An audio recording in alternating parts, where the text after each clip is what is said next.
2026ರಲ್ಲಿ model question ಪೇಪರ್ಗಳನ್ನು ಏನು ಬಿಟ್ಟಿದ್ದಾರೋ ಅವುಗಳ ಬಗ್ಗೆ ಡಿಸ್ಕಷನ್ ಮಾಡ್ತಾ ಇದ್ದೇವೆ. ಈ ವಿಡಿಯೋದಲ್ಲಿ ಮ್ಯಾಚ್ ದ ಪ್ರೊನೌನ್ಸ್ ಇದರ ಬಗ್ಗೆ ಡಿಸ್ಕಷನ್ ಮಾಡ್ತಾ ಹೋಗೋಣ.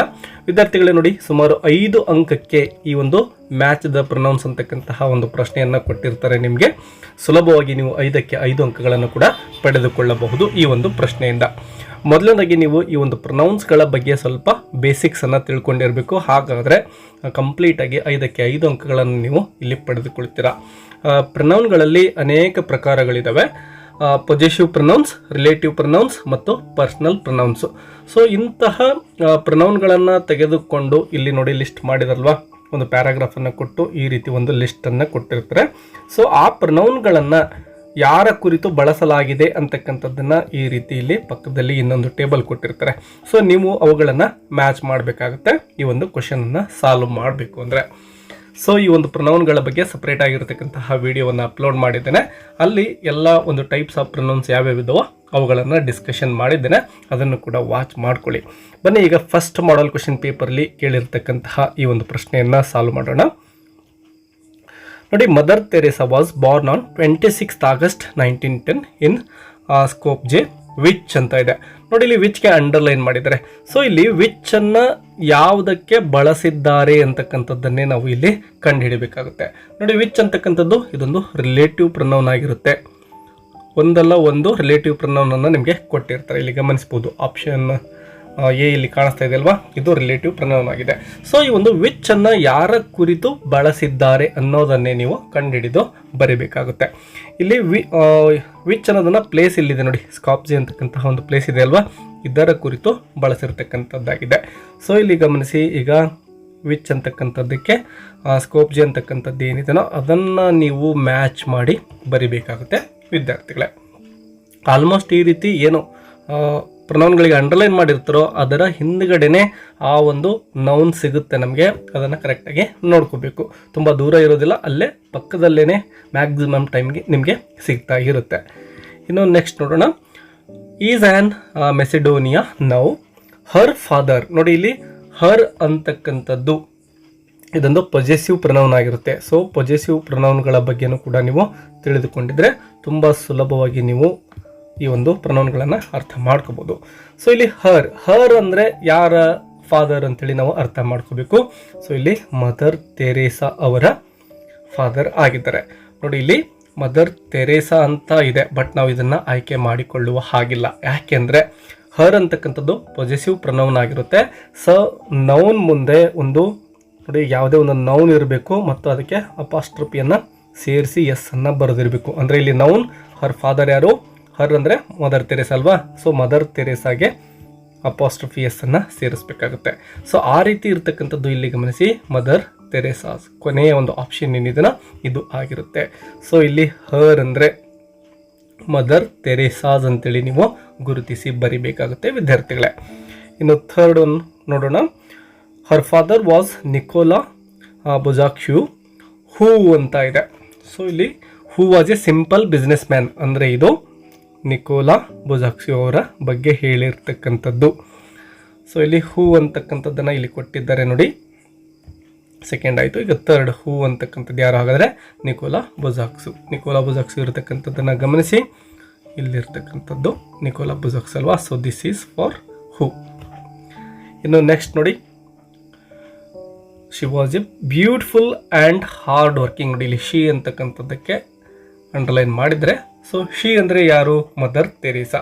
ಸೊ ಇಲ್ಲಿ ಆಪ್ಷನ್ ಟಿಗೆ ಏನಿದೆ ನಾವು ಮದರ್ ತೆರೇಸಾ ಅಂತಕ್ಕಂಥದ್ದನ್ನು ಹುಡುಕ್ತೇವೆ. ನೋಡಿ, ಇಲ್ಲಿ ಹಿ, ಶಿ, ಇಟ್, ದೇ ಈ ರೀತಿಯ ಪದಗಳನ್ನು ನಾವು ಪರ್ಸನಲ್ ಪ್ರೊನೌನ್ ಅಂತೇಳಿ ಕರಿತೇವೆ.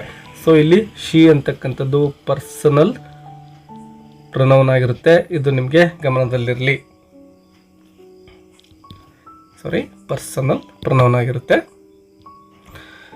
ಇನ್ನು ಕೊನೆಯದು ವೇರ್ ಅಂತ ಇದೆ ನೋಡಿ, ಇನ್ನೊಂದ್ಸರಿ ನೋಡೋಣ. She was a beautiful and hard working girl who was fond of singing.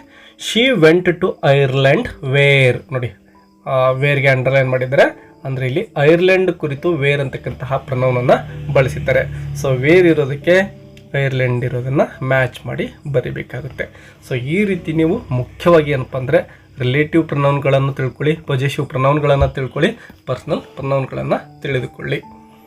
ಇನ್ನು ಮಾಡೆಲ್ ಕ್ವೆಶನ್ ಪೇಪರ್ 2ದಲ್ಲಿ ಯಾವ ಪ್ರಶ್ನೆ ಕೊಟ್ಟಿದ್ದಾರೆ ನೋಡಿ. Gold Smith was also called doctor gold Smith because he ಅಂತ ಕೊಟ್ಟಿದ್ದಾರೆ. ಸೊ ಇಲ್ಲಿ ಹೀ ಅಂತಕ್ಕಂಥದ್ದು ಮೊದಲಿಗೆ ಡಿಸ್ಕಷನ್ ಮಾಡಿದ್ದೆವೋ ಪರ್ಸನಲ್ ಪ್ರನೌನ್ ಅಂತಕ್ಕಂಥದ್ದು. ಸೊ ಇದು ಕೂಡ ಪರ್ಸನಲ್ ಪ್ರನೌನ್ ಆಗಿದೆ. ಸೊ ಇಲ್ಲಿ ಹೀ ಅಂತ ಬಳಸಿರೋದು ಗೋಲ್ಡ್ ಸ್ಮಿತ್ ಅವರನ್ನ ಕುರಿತು. ಸೊ ಇಲ್ಲಿ ಹೀಗೆ ಯಾರನ್ನ ಮ್ಯಾಚ್ ಮಾಡ್ತೀರಿ? ಗೋಲ್ಡ್ ಸ್ಮಿತ್ ಅಂತ ಎಲ್ಲಿದೆ ಹುಡುಕಿ ನೋಡಿ. ಇಲ್ಲಿ ಗೋಲ್ಡ್ ಸ್ಮಿತ್ಸ್ ಅಂತ ಇದೆ, ಇದನ್ನು ತೆಗೆದುಕೊಳ್ಳೋ ಹಾಗಿಲ್ಲ.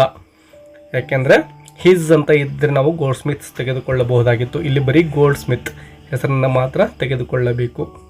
ತುಂಬ ಜನ ವಿದ್ಯಾರ್ಥಿಗಳು ಇದನ್ನು ಮಿಸ್ಟೇಕ್ ಮಾಡ್ತಾರೆ, ಕರೆಕ್ಟಾಗಿ ಗಮನಿಸಿ. ಇನ್ನು ಕಂಟಿನ್ಯೂ ಮಾಡೋಣ. He had studied medicine. One day A poor woman visited at his house. His house ಅಂದರೆ ಗೋಲ್ಡ್ ಸ್ಮಿತ್ಸ್ ಹೌಸ್. ಸೊ ಇಲ್ಲಿ ಗೋಲ್ಡ್ ಸ್ಮಿತ್ಸ್ ಅಂತಕ್ಕಂಥದ್ದು ಸೂಟಬಲ್ ಆಗುತ್ತೆ. ಸೊ ಇಲ್ಲಿ ಹಿಸ್ ಅಂತಕ್ಕಂಥದ್ದಕ್ಕೆ ಗೋಲ್ಡ್ ಸ್ಮಿತ್ಸ್ ಇಲ್ಲಿ ಇರ್ತಕ್ಕಂಥದ್ದನ್ನು ಮ್ಯಾಚ್ ಮಾಡಿ ಬರಿಬೇಕಾಗುತ್ತೆ. ಸೊ ಇಲ್ಲಿ ಹಿಸ್ ಅಂತಕ್ಕಂಥದ್ದು ಯಾವ ಪ್ರನೌನ್ ಆಗಿತ್ತು? ಪೊಸೆಸಿವ್ ಪ್ರನೌನ್ ಆಗಿತ್ತು. ನೆನಪಿಟ್ಕೊಳ್ಳಿ, ಪೊಸೆಸಿವ್ ಪ್ರನೌನ್ ಆಗಿರುತ್ತೆ ಇದು. ಆ್ಯಂಡ್ ಶಿ ಅಂತ ಇದೆ ನೋಡಿ. ನೆಕ್ಸ್ಟ್ ಥರ್ಡ್ ಒನ್, ಶಿ ಅಂದರೆ ಯಾರು? ಎ ಪುವರ್ ವುಮೆನ್ ಆಗಿರ್ತಾಳೆ. ಸೊ ಇಲ್ಲಿ ಶಿ ಅಂತಕ್ಕಂಥದ್ದು ಪರ್ಸನಲ್ ಪ್ರನೌನ್ ಆಗಿದೆ ವಿದ್ಯಾರ್ಥಿಗಳೇ, ಪರ್ಸನಲ್ ಪ್ರನೌನ್ ಆಗಿರುತ್ತೆ. ಸೊ ಇಲ್ಲಿ ಶಿ ಅಂದರೆ ಎ ಪುವರ್ ಓಲ್ಡ್ ವುಮೆನ್ ಇಲ್ಲಿದೆ ನೋಡಿ, a poor old women. So ಶಿಗೆ ನಾವು ಇದನ್ನು ಮ್ಯಾಚ್ ಮಾಡಿ ಬರಿತಾ ಇದ್ದೇವೆ. ಇನ್ನು ನೆಕ್ಸ್ಟ್ ಕಂಟಿನ್ಯೂ ಮಾಡೋಣ. She asked him if he would come to see her husband. So her husband who. So ಇಲ್ಲಿ ಹೂ ಅಂದರೆ ಯಾರು ಅಂತ ಕೇಳಿದ್ದಾರೆ. ಸೊ ಹೂ ಅಂತಕ್ಕಂಥದ್ದು ಮತ್ತೆ ನೋಡಿ ಇದು ರಿಲೇಟಿವ್ ಪ್ರನೌನ್ ಆಗಿರುತ್ತೆ. ಹೂ ಅನ್ನೋದು ರಿಲೇಟಿವ್ ಪ್ರನೌನ್ ಆಗಿದೆ. ಸೊ ಇಲ್ಲಿ ಹೂ ಅಂದರೆ ಅವಳ ಹಸ್ಬೆಂಡ್ ಆಗಿರುತ್ತೆ. So poor women's husband second one ಇದೆ ನೋಡಿ, ಇದಕ್ಕೆ ಮ್ಯಾಚ್ ಆಗುತ್ತೆ. Who was sick and would not eat any food. Goldsmith gave her a small box which. ನೋಡಿ ಎ ಸ್ಮಾಲ್ ಬಾಕ್ಸ್ ಅಂತಕ್ಕಂತಹ ನೌನ್ಗೆ ವಿಚ್ ಅಂತಕ್ಕಂಥದ್ದನ್ನು ಬಳಸಿದ್ದಾರೆ. ಸೊ ಇಲ್ಲಿ ವಿಚ್ ಅಂತಕ್ಕಂಥದ್ದು ಕೂಡ ರಿಲೇಟಿವ್ ಪ್ರನೌನ್ ಆಗಿದೆ ನೋಡಿ. ಇಲ್ಲಿ ಎರಡು ರಿಲೇಟಿವ್ ಪ್ರನೌನ್ಗಳನ್ನು ಕೊಟ್ಟಿದ್ದಾರೆ, ಹೂ ಮತ್ತು ವಿಚ್ ಅಂತಕ್ಕಂಥದ್ದನ್ನು. ಅದೇ ರೀತಿ ಹಿ ಮತ್ತು ಶಿ ಅಂತಕ್ಕಂತಹ ಎರಡು ಪರ್ಸನಲ್ ಪ್ರನೌನ್ಗಳನ್ನು ಕೊಟ್ಟಿದ್ದಾರೆ.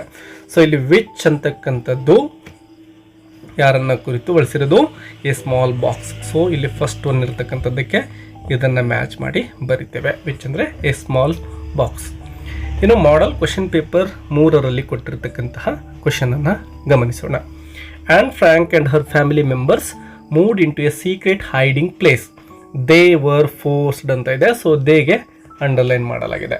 ಸೊ ಇಲ್ಲಿ Anne Frank and her family members ಆಗುತ್ತೆ ಉತ್ತರ. ಸೊ ಇಲ್ಲಿ ನೋಡಿ ಆ್ಯನ್ ಫ್ರಾಂಕ್ಸ್ ಫ್ಯಾಮಿಲಿ ಮೆಂಬರ್ಸ್ ಅಂತಕ್ಕಂಥದ್ದು ಸೂಟಬಲ್ ಆಗುತ್ತೆ.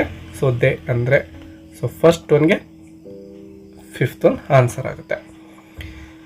They were forced to stay there for 2 years. She ಅಂತ ಇದೆ, ಅವಳು ಅಂದರೆ ಆ್ಯನ್ ಫ್ರಾಂಕ್ ಆಗಿರ್ತಾಳೆ ನೋಡಿ. ಇಲ್ಲಿ ಆ್ಯನ್ ಫ್ರಾಂಕ್ಸ್ ಅಂತ ಇದೆ. ಸೊ ಇದನ್ನು ನಾವು ತೆಗೆದುಕೊಳ್ಳೋ ಹಾಗಿಲ್ಲ, ನಾವು ತೆಗೆದುಕೊಳ್ಬೇಕಾಗಿರೋದು ಆ್ಯನ್ ಫ್ರಾಂಕ್ ಮಾತ್ರ.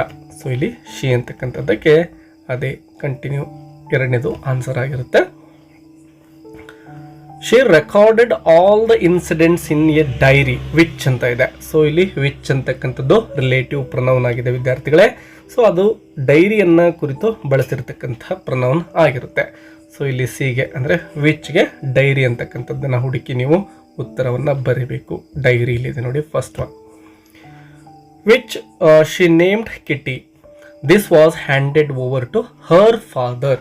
ಹರ್ ಫಾದರ್ ನೋಡಿ, ಇಲ್ಲಿ ಹರ್ ಅಂತಕ್ಕಂಥದ್ದು ಏನಿದೆನೋ ಇದು ಪೊಸೆಸಿವ್ ಪ್ರನೌನ್ ಆಗಿದೆ. ಅಂದರೆ ನೌನ್ಗೆ ಅಪಾಸ್ಟ್ರಫಿ ಸೇರ್ಕೋಬೇಕಾಗುತ್ತೆ. ಅದರಲ್ಲಿ ಆ್ಯನ್ ಫ್ರಾಂಕ್ಸ್ ಅಂಥೇಳಿ ನಾವು ಹುಡುಕಬೇಕು. ಸೊ ಇಲ್ಲಿ ಥರ್ಡ್ ಒನ್ ಇದೆ ನೋಡಿ, ಆ್ಯನ್ ಫ್ರಾಂಕ್ಸ್ ಅಂತಕ್ಕಂಥದ್ದು ಇದೆ, ಇಲ್ಲಿ ಸರಿಯಾಗುತ್ತೆ ಹರ್ ಅಂತಕ್ಕಂಥದ್ದಕ್ಕೆ. ಸೊ ಹರ್ಗೆ ಆ್ಯನ್ ಫ್ರಾಂಕ್ಸನ್ನು ಬರೀರಿ.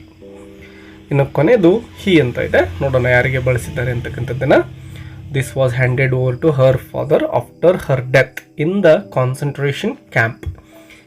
ಹಿ ಅಂದರೆ ಇಲ್ಲಿ ಅವಳ ಫಾದರ್ ಆಗಿರ್ತಾರೆ. ಸೊ ಇಲ್ಲಿ he in turn published it as a book ಅಂತ ಇದೆ. ಸೊ ಹರ್ ಫಾದರ್ ನೋಡಿ ಇಲ್ಲಿದೆ ಫಾದರ್ ಅಂತ ಇದೆ. ಸೊ ಹಿ ಅಂದರೆ ಫಾದರ್ ಆಗಿರ್ತಾರೆ.